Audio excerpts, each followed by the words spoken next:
Welcome back. You're watching India Tonight. Now it's time to tell you how US President Donald Trump, in fact, addressed the United Nations General Assembly. In fact, Trump repeated his charge of China and India helping fund Russia's war by buying oil from Russia. In fact, he said China, India are primary funders of Russia's war. And Trump also called upon the UN to join US in anti-Russian oil measures. But what exactly did US President Donald Trump say at the United Nations General Assembly? Let's listen in. What bad leadership can do to a country. Look what happened to the United States, and look where we are right now in just a short period of time. The only question now is how many more lives will be needlessly lost on both sides. China and India are the primary funders of the ongoing war by continuing to purchase Russian oil.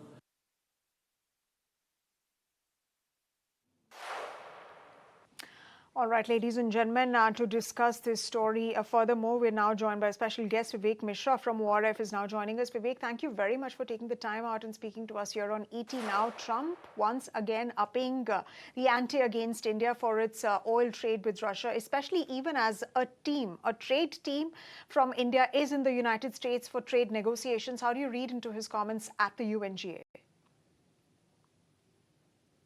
Yeah, thank you for having me. I think it's a usual pattern of Donald Trump, which is, repeating things that he considers to be true, while the world, there is ample evidence in the world that it's not, and especially in the wars. If you the 7 wars that he's been talking about, I mean, it's his primary claim to the Nobel Prize that he thinks he should get. But beyond that, I think if you read between the lines over the past 3 weeks, he has narrowed down. He has avoided direct mention of India, except on certain instances, because I think he realizes, and his advisors have told him that not to rake this up too often. But there's been a softening of stance. But I think factually, the Indian government has countered this. Factually, there are enough evidence that in fact, a reporter yesterday asked Donald Trump while he was on Air Force One that what about the uranium that you're buying from Russia? And he immediately deflected that question to one of his advisors, and who answered that, yeah, we are trying to narrow down those channels and bring it to a stop. So I think he's fully aware that the United States, as well as Europe, continue to be dependent on Russia in one form or the other. While China and India are the easy targets, China certainly is not the easier target, but I think India is the easier relatively compared to that, because of the amount of leverage that we have is significantly smaller compared to what China has in terms of trade or in terms of the criticality of sectors. So, for example, the magnets, which essentially puts a lot of pressure immediately on the United States if China retaliates. So those levers are missing when we talk about India. But I think there is a off-rampish sort of tone from Washington, and this is because this is even as we have a team in Washington D.C. Talking about the trade, not just the trade, but also Minister Jaishankar meeting Rubio on the sidelines. Right, Vivek. In fact, I just want to stick with the point of how we're reading into this, given how you said about Trump's messaging time and again. But the strategic intent behind that particular claim, if you were to decode that further with all that is currently happening as well, how do you look at it from your vantage point? So I think, there is the often historical, belief that if you repeat a lie several times, it becomes a truth. I think that Donald Trump has bought into that idea very, very significantly. But how much does it really cut a muster with the world, right? I mean, the world knows Donald Trump and why is he doing the rationale behind it.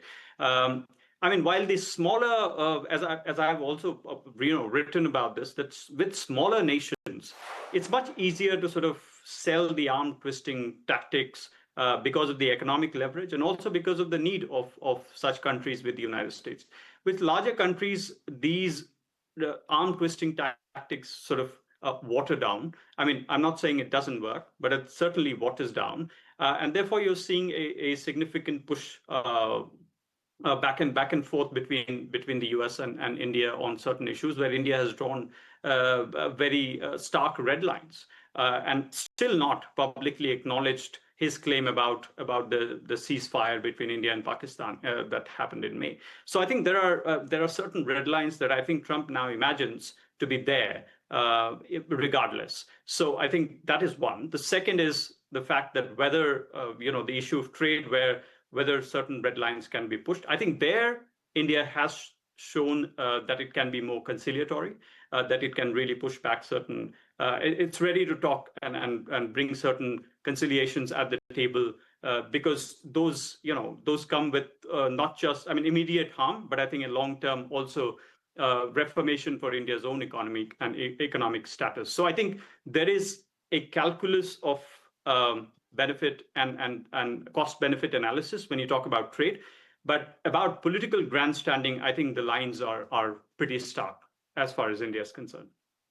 Sir, I'm trying to talk to you. Vivek, in fact, as you talk about what Donald Trump's strategy essentially is, let's listen into what Donald Trump essentially had to say at the UNGA, and then we'll come back to you and carry forward this discussion. But for the moment, let's listen in once again to what Donald Trump had to say at the UNGA assembly session. Russia is not ready to make a deal to end the war, then the United States is fully prepared to impose a very strong round of powerful tariffs, which would stop the bloodshed, I believe, very quickly. But for those tariffs to be effective, European nations, all of you are gathered here right now, would have to join us in adopting the exact same measures. Right. Vivek, let me also take you back to the point that you essentially mentioned, stating that Trump is looking at softening of ties with India and he has softened his stance. But is Donald Trump actually serious about fixing ties with India, given that he's once again at the UNGA hyphenated India and Pakistan? So it's been his strategy to sort of push and then bring countries back in the realm of comfort. I think that's been the duality that has existed in Trump's strategy. So that he will mix his soft and hard stance together. So I'm not surprised at what he's doing. But essentially, that the fact that India and the US are back at the negotiating table on trade, I think it's a positive development. The team traveling from here is also a positive development. So I think I see that in that light. Now, there is a great degree of distance between Donald Trump and what comes out on the trade table. Because remember, India and the US had already passed 5 or 6 rounds of negotiations before it went to Donald Trump's table, and he thought it wasn't enough. And he thought it wasn't the right way to do the deal. So I think eventually, yes, the last stroke of the pen still rests with Donald Trump. But I think it's broadly, this is the larger game or the strategy of Donald Trump, where he mixes those two stands. So I think we have to look at in terms of the broader view of Donald Trump's strategy, rather than this being a particular shot at India. But Vivek, as you pointed out, there's another point that he's kept on reiterating, with the fact that even, at the UNGA, has called on the UN to join the US in sanctions and measures against Russia.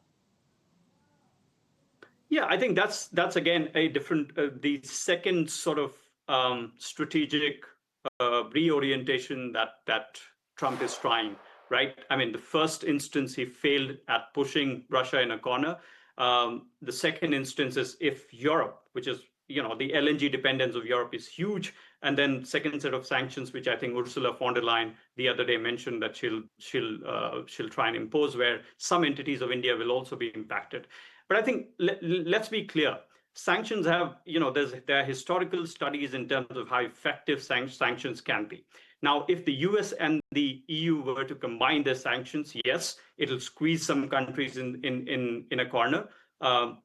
Russia, which is roughly hovering around a 3 trillion economy, 2.5 trillion economy, will be squeezed. But I think, it essentially forces Russia closer with China. China is not going to stop the energy dependence on Russia. In fact, it's an opportunity for China to buy even more oil. And let me quote somebody who I think rightly said that oil as an energy will find its market regardless of what happens in terms of sanctions.